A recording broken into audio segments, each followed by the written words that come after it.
Bienvenue, aujourd'hui je vous propose une vidéo de méthodologie. Donc la plupart des élèves mettent la méthodologie de côté en se disant non mais c'est bon, suffit que je révise mon cours, que je le connaisse et j'y arriverai.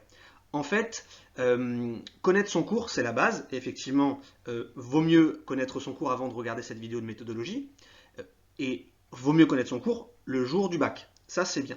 Mais ensuite comment utiliser son cours? Comment bien rédiger ses réponses? Comment bien structurer son propos? Ça compte. Dites-vous que c'est environ 70% le cours et 30% de méthode pour avoir vraiment une bonne note.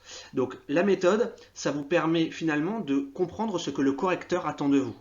C'est-à-dire qu'est-ce qu'il veut et qu'est-ce qu'il souhaite voir dans votre copie pour vous donner tous les points.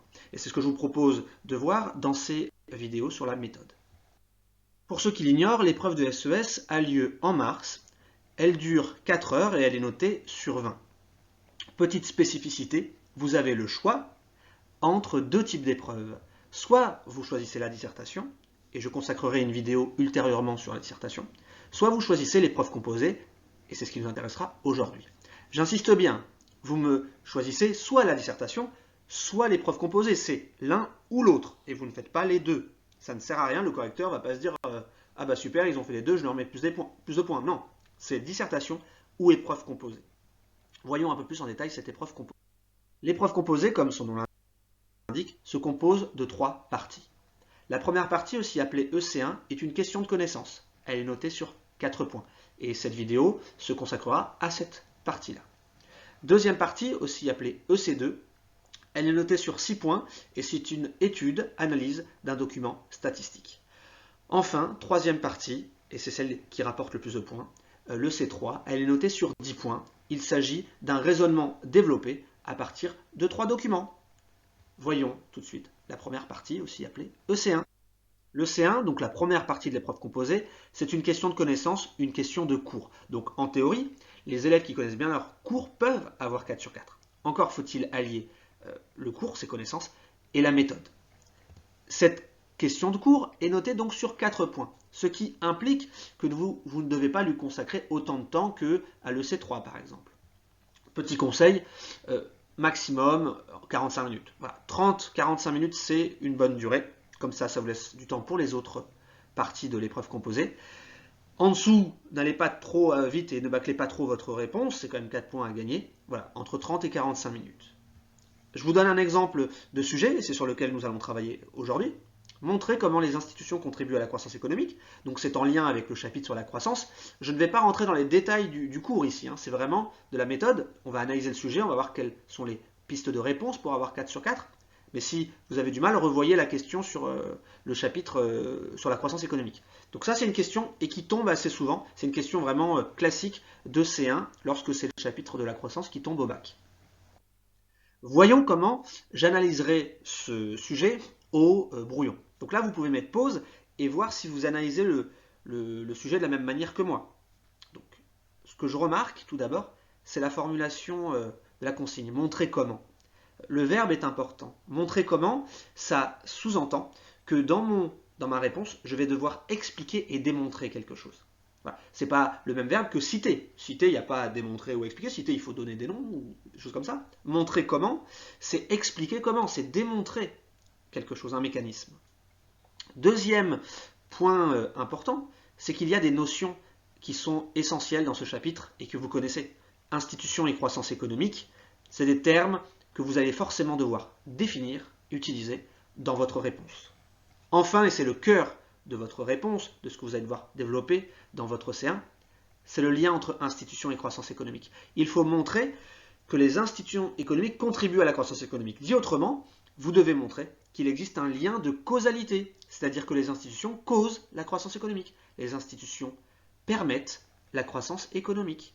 Donc ça, c'est un petit travail au préalable que vous pouvez faire en 5-10 minutes grand maximum, qui vous permet de ne pas passer à côté d'un élément important. Alors en tant que correcteur, qu'est-ce que j'attends pour vous mettre 4 sur 4 ? Une réponse entre 10 et 20 lignes. Pourquoi 10 et 20 lignes? C'est que ça dépend de l'EC1. Il y a 2 EC1, vous pouvez avoir 4 sur 4 en 10 lignes. Et puis d'autres où il faudra un peu plus développer, ce sera 20 lignes. C'est rarement au-dessus, c'est rarement en dessous. Et voilà, réponse entre 10 et 20 lignes. Au début, je vous conseille de définir les notions importantes. Comme ici, croissance économique et institution, il faut les définir.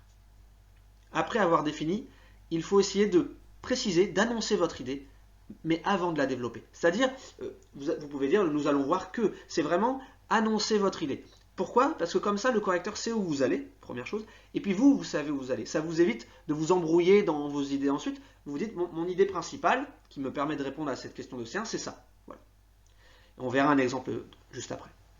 Après avoir annoncé votre idée, il faut la développer. Et alors, expliquer et développer votre idée, ça ne se développe pas juste en 2 ou 3 lignes. Il faut bien la préciser. Et ça, expliquer une théorie en économie, en sociologie, ça prend un peu de temps. Donc, n'allez pas trop vite. Expliquez précisément votre idée. Expliquer, ça ne veut pas dire donner un exemple. Souvent, vous confondez explication et exemple. Non, l'explication, ça va être votre argument détaillé. Et ensuite, vous pouvez l'illustrer pour plus convaincre votre correcteur avec un exemple. Vous pouvez l'illustrer, mais elle vient appuyer votre explication au préalable. Donc, l'exemple vient compléter l'explication. C'est un peu théorique et abstrait. Ce que je vous propose, c'est d'étudier un exemple concret. Alors, je vous propose un exemple concret d'une mais alors très bonne copie, une très bonne EC1 d'un très bon élève. Il n'y a pas besoin de faire ça pour avoir 4 sur 4, mais ça vous donne un peu l'idée de que font les bons et les très bons élèves. Alors, le très bon élève commence par définir les notions importantes. Là, vous l'avez bien vu, c'est institution et croissance économique. Parfois, vous n'aurez qu'un seul terme, une seule notion à définir. Parfois, même, peut ne pas y avoir de définition à donner. Hein. Tout dépend des EC1. Ici, il y avait 2 termes importants, croissance et institution. Elles sont définies dans le premier paragraphe en bleu, vous pouvez le lire. Et remarquez bien qu'il y a une certaine finesse et une élégance dans la réponse de l'élève. La définition de croissance économique ensuite amène la définition d'institution. Elles sont liées. Alors, ça évite la définition type dictionnaire, définition numéro 1, définition numéro 2, sans lien entre elles. Il y a une forme d'élégance qui fait que le correcteur apprécie ça. Après avoir défini les 2 notions, l'élève annonce son idée, mais en une phrase. Et c'est le deuxième paragraphe où on voit en orange. L'idée que va développer l'élève, c'est celle du brevet. Le brevet qui permet l'innovation et qui permet la croissance économique. Donc c'est juste annoncé. Il n'est pas encore rentré dans son explication, il annonce son explication. Et ensuite, c'est le gros de la réponse. C'est le cœur de la réponse, et c'est là où les points se jouent. C'est le paragraphe en vert, l'explication, la démonstration. Je vous la laisse tranquillement la lire. Je ne vais pas revenir sur l'aspect du cours, mais vous pouvez voir que l'explication est détaillée, elle est précise, argumentée.